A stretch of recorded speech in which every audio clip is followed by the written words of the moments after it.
another putty video. This one is now condensing all the way down to almost to just like an inch. And I am going to let this dry on the table. I think that looks cool. The color of the aubergine and that yellow, that is pretty sharp. I'll let that dry. And when this dries like a pancake on the table, then it becomes a rubber type of thing where you can cut that on a cutting board with a kitchen knife into any shape you want, and you can cut little hearts or little pieces out, and you can use that as a non-slip surface thing, so nothing gets to waste. You don't have to throw this away. It becomes a non-slip surface material.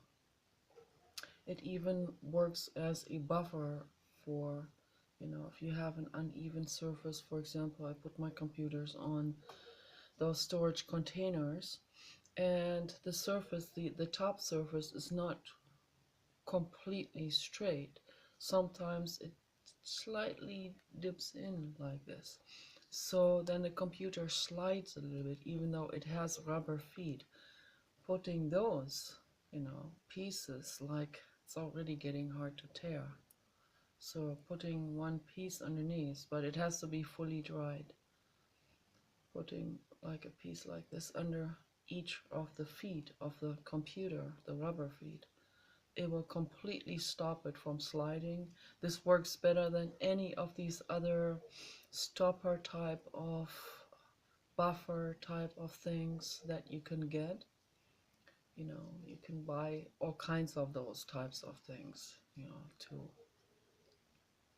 to even out something, or to put under a printer, or I used to spend a lot of money on that kind of material, like sort of like a leather imitation type of material to prevent things from sliding and to buffer it a little bit.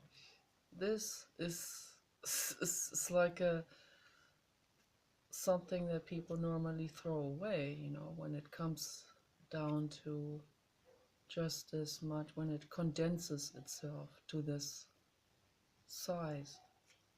So yeah, just let it dry and make a non-slip surface thing out of it. It's pretty awesome.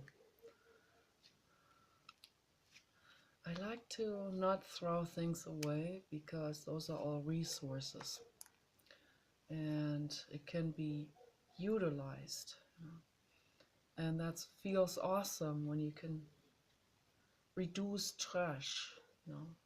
So we have reduced our trash to an absolute minimum. It's about, I would say it's about 2 shopping bags full, just about this size. If you condense it down about this much, 2 balls like this. That's all we have per month. And it's fantastic. That works fantastic. So we recycle, we bring all these resources to the waste facility, even though, they don't pay people to do this, which is a mistake on their part, because the average person doesn't recycle. They even dump trash in precious wetlands and bird sanctuaries. And my husband and I, we help the local environmental group to report people who do this. So we did this for a while, and it was it was not fun. It was so bad that I had horrible nightmares about people retaliating against us. that we had to quit after 8 months doing this. So because these people get really, really mad. We're not dealing with people who think for this planet or the future. They only see they see a do-gooder as someone who just wants to be grandstanding or wants to be a police officer or something. That's how they see someone who wants to help and make things better. They don't see it from our perspective. And that is precisely why we need to have AGI technology. We need to have robots and drones to patrol this whole planet. Because the regular human, you know, the the biological human, as my husband and I are, we are not AGIs. We're not fit to patrol the planet because we can be shot, we can be mutilated, we can be hurt very badly.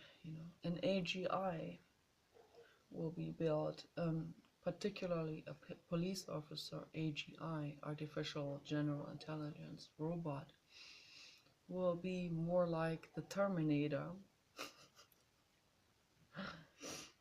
And and because of that, they're gonna be pretty darn indestructible, and they're gonna be doing a very great job.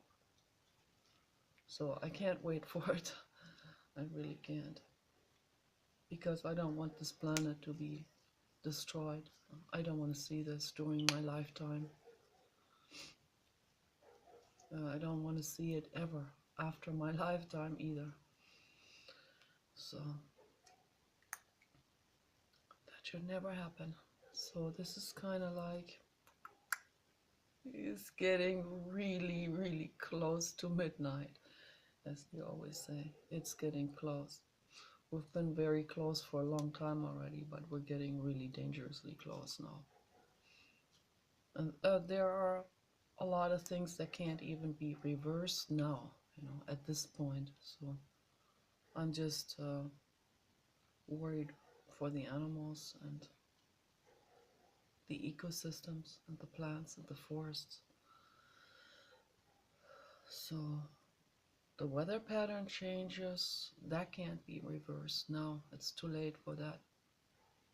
People denied it, because it was more convenient for them to deny it. On cost of the planet, they denied it for their own profit, for their religious beliefs. So now we have to deal with the consequences of that, and that's direct karma. That's going to be happening. It will blow people's roofs off. It will happen.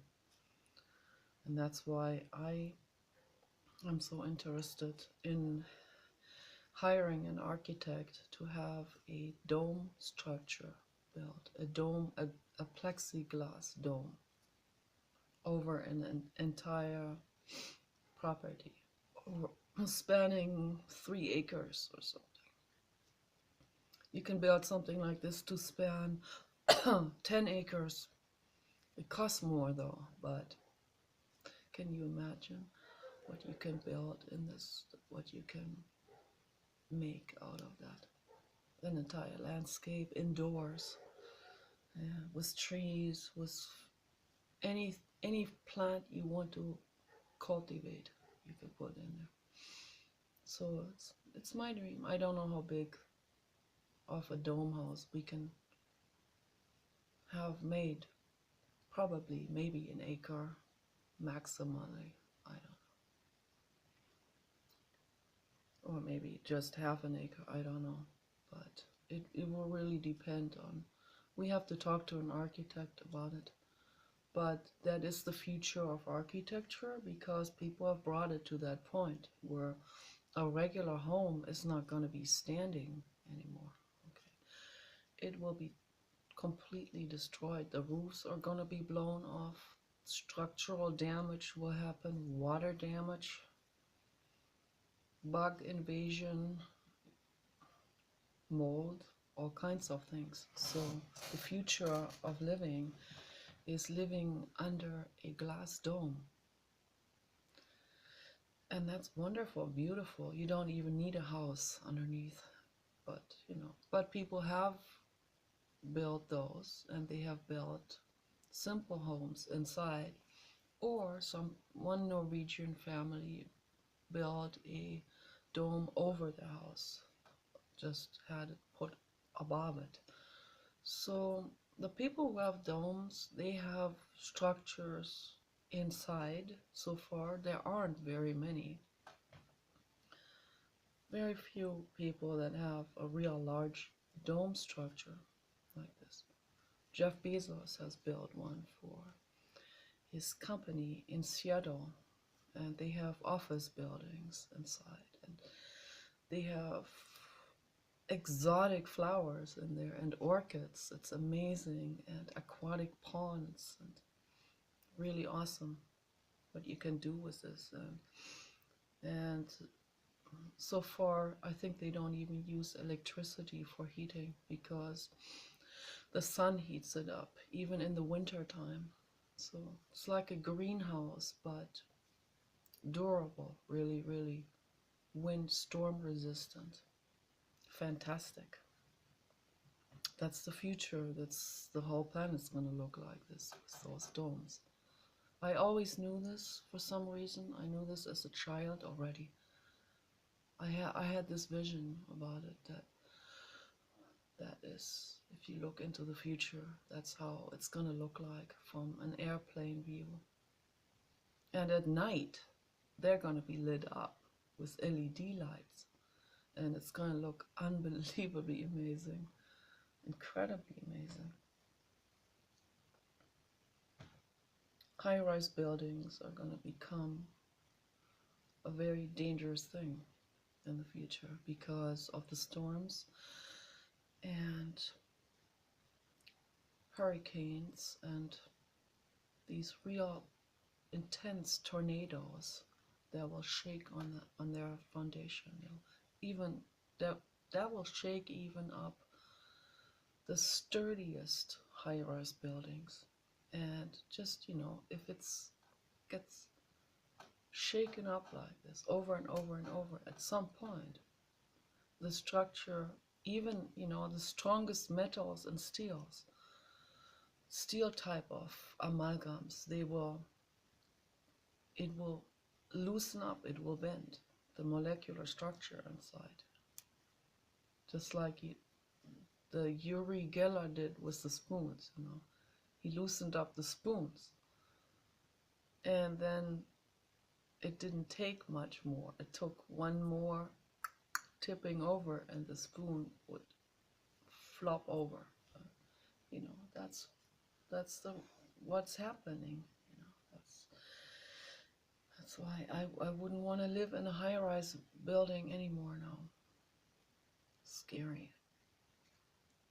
No, the future is dome homes, dome structures. And one level. If you build a real large dome house, then you can probably build 2 or 3 story levels inside. That will be safe. But it will be all covered by domes, everything. Even multi-levels if people want to do this.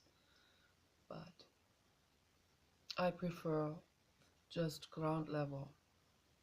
Just a ground level home of, I don't know, 100,000 square feet or something. 100,000 square feet area, and make that living space, because I like it large spaces. I like really, really large, really wide space. I love it. It makes me feel safe. And then that's surrounded by an entire landscape, and all of that covered by a triple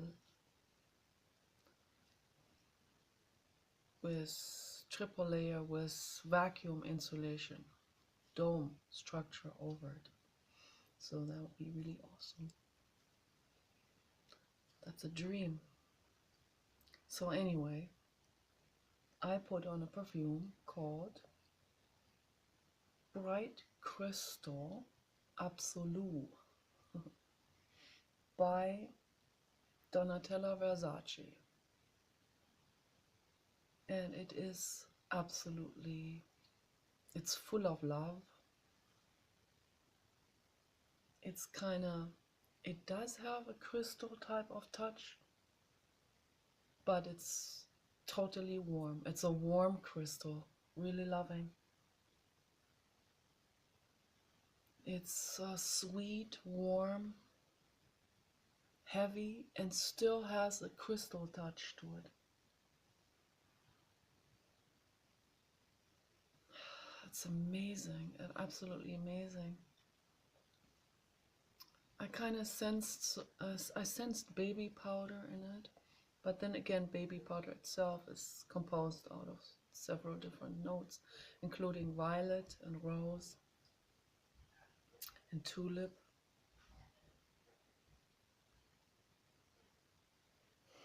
And maybe cinnamon. Smell all of those in it. And ylang ylang.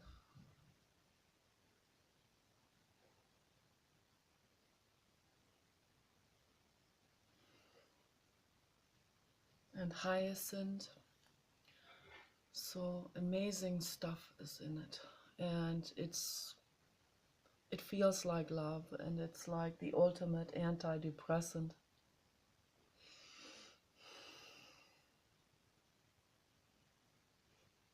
Absolutely lovely.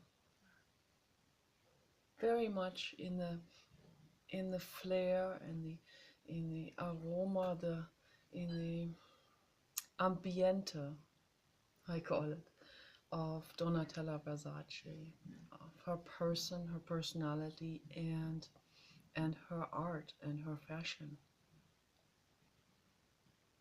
Very fitting, very beautiful. Gorgeous.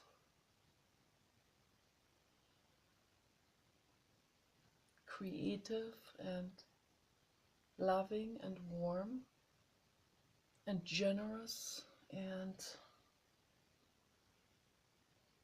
exquisite. All of this. And it's a real joy to have that on your arm and smell it and be engulfed in this. So to me, these amazing perfumes, and also my natural perfumes, of course, all of this is helping me tremendously psychologically cope with existence.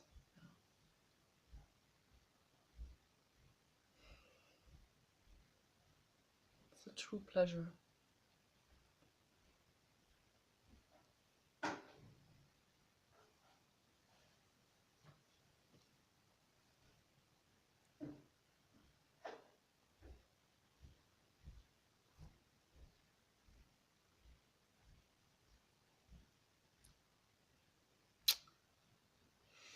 It's nice.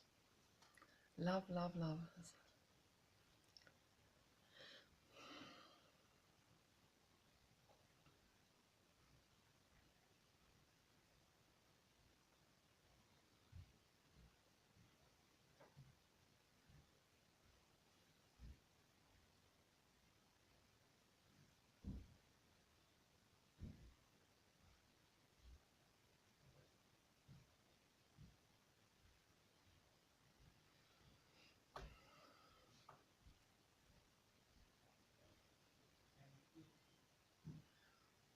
So it's getting chilly here. I gotta go.